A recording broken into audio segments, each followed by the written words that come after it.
Bonjour, c'est Laure, créatrice de uneétincelle.fr. Nous continuons aujourd'hui les vidéos sur la multipotentialité. Si vous ne savez pas ce qu'est la multipotentialité, je vous invite à commencer par la première vidéo qui s'affiche ici. En résumé, si vous avez de nombreux intérêts et passez rapidement de l'un à l'autre, si vous êtes curieux, créatif, enthousiaste et que vous avez souvent plein d'idées en tête, que vous aimez beaucoup apprendre et découvrir de nouvelles choses et avez tendance à vous ennuyer assez vite, vous êtes sûrement au bon endroit. Aujourd'hui, nous allons voir l'intérêt d'avoir un terme et qu'il existe également d'autres mots pour décrire la multipotentialité. C'est une question qui m'est souvent posée et il m'a donc semblé important de vous en parler ici. Mais ce n'est pas une nouvelle case? Ce terme n'est ni une étiquette ni une comparaison. En tout cas, pour moi, absolument pas. Il pourrait être utilisé comme tel, en effet. Mais comment faire rentrer dans une case des profils aussi différents, riches et variés? Ouh, je me sens à l'étroit là. C'est avant tout un mode de fonctionnement. Et il n'y a pas de mode de fonctionnement meilleur que d'autres, mais des fonctionnements différents, avec chacun leurs forces et leurs faiblesses. D'ailleurs, l'alliance de personnes fonctionnant différemment est pour moi la base de la richesse humaine. Comment se reconnaît-on? Il n'y a pas pour l'heure de test ou de diagnostic. Le seul bémol à ça est qu'il est difficile d'évaluer la part de la population qui est multipotentielle. Mais par ailleurs, cela permet de garder une certaine ouverture. Cela n'enferme pas et ça garde le soin à la personne de se diagnostiquer, de se dire je le suis ou je ne le suis pas. Ce n'est pas une instance supérieure qui va décider pour elle. Et pour moi, ça c'est très important. D'autant plus qu'il n'y a pas une séparation brusque entre multipotentiel et non multipotentiel, mais plutôt un continuum. Ce sont donc les personnes qui se reconnaissent ou non. Et en général, on se reconnaît de manière assez flagrante. J'ai eu les larmes aux yeux la première fois que j'ai lu quelque chose sur la multipotentialité. J'ai reçu de nombreux témoignages de personnes qui ont fondu en larmes la première fois qu'on leur a dit justement qu'elles n'étaient pas anormales, qu'elles n'étaient pas seules et que ce n'était pas une tare ou un défaut. Et c'est là l'intérêt principal d'avoir un terme. Savoir que l'on n'est pas anormal et que l'on n'est pas seul. Pas anormal. Car plus on rejette notre mode de fonctionnement, moins on arrivera à avoir une vie et un équilibre qui nous conviennent.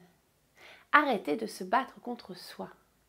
Acceptez ce que l'on est et commencez à voir les avantages de cette multipotentialité plutôt que de fixer sur ses difficultés. Et commencez à la prendre en compte dans l'organisation de notre vie. Ce qui n'empêche pas d'essayer de canaliser et de gérer certains traits difficiles de notre multipotentialité, mais sans plus jamais rejeter ce que l'on est et la manière dont on fonctionne. Pas seul, pour pouvoir échanger avec des gens qui ont des modes de fonctionnement similaires et s'entraider, ou simplement avoir des personnes en face qui nous comprennent. C'est le grand intérêt de notre groupe Facebook Multipotentialité, pourquoi choisir? Je vous mets le lien en dessous si vous désirez nous rejoindre. Et pour cela, il faut un terme commun. C'est donc un terme pour aider les gens à s'accepter et à déployer leurs ailes. Pour voir les côtés positifs plutôt que les défauts que la société leur a souvent envoyés. Pour qu'ils se rendent compte qu'ils sont normaux et que plein de gens fonctionnent comme eux et qu'ils peuvent même les rencontrer. Mais ce n'est pas prétentieux? Eh bien non, pas à mon sens. Car multipotentiel signifie que nous avons le potentiel d'aller vers plusieurs choses, de réaliser plusieurs potentiels. Mais cela ne dit pas que chacun y arrive et le fait. Et vous pouvez tout à fait choisir un autre terme. Le terme en soi n'a pas beaucoup d'importance. Il est utile d'avoir un terme et pour ma part, j'ai choisi celui de multipotentialité. C'est le terme le plus courant en France et je trouve qu'il parle bien de lui-même. C'est le terme d'Emily Wapnick qu'elle a utilisé dans son TEDx qui a beaucoup tourné. Je vous mets le lien en dessous si vous ne le connaissez pas. Par ailleurs, j'utilise aussi bien multipotentialiste qui décrit une personne en langue française que une personne multipotentielle, multipotentiel étant donc l'adjectif. Emily Wapnick utilise également en anglais multipode. Mais vous trouverez d'autres termes, comme celui de scanner de Barbara Scheer, celui de Renaissance Soul de Margaret Lobenstein. Pour l'instant, ces deux livres ne sont pas traduits en français, mais si vous comprenez l'anglais, ils se lisent facilement. Je vous mets les titres sous la vidéo. Et dans les groupes Facebook et Meetup, nous nous appelons les multipotes. Je te remercie encore, Pierre, pour cette brillante idée. Et pour terminer, les termes que je n'utiliserai pas et qui sont souvent associés à la multipotentialité. Tout d'abord, Schlosser, qui est en réalité un mode d'organisation de ses activités professionnelles, une organisation d'activités en parallèle, qui n'est donc pas l'équivalent du tout d'un mode de fonctionnement, mais qui est une des possibilités pour les multipotentialistes. Pareil, nous en parlerons dans une vidéo plus tard, lorsque nous aborderons tout ce qui est activité professionnelle. Vous avez également le terme de polymathe, mais qui se réfère plutôt à une personne spécialiste dans plusieurs domaines. Cela représente donc une partie des multipotentialistes. En effet, une grande majorité sera plutôt généraliste. Polymathe est donc, on va dire, un terme plus restrictif. Et le terme de généraliste, comme je viens de vous en parler, car il y a des multipotentialistes qui sont plus ou moins spécialistes. Après, cela dépend ce que l'on met derrière ce terme.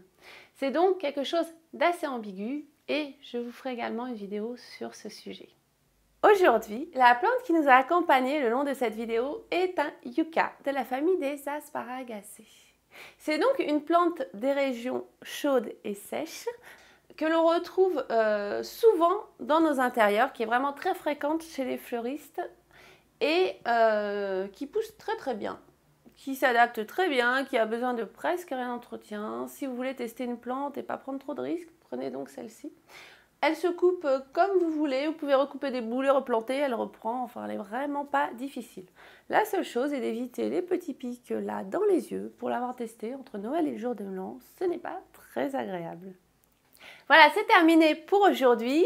N'hésitez pas à vous abonner à la chaîne YouTube et également à partager et liker la vidéo si elle vous a plu. Et si vous désirez aller plus loin avec un accompagnement personnalisé, vous trouverez toutes les informations sur uneétincelle.fr. À bientôt!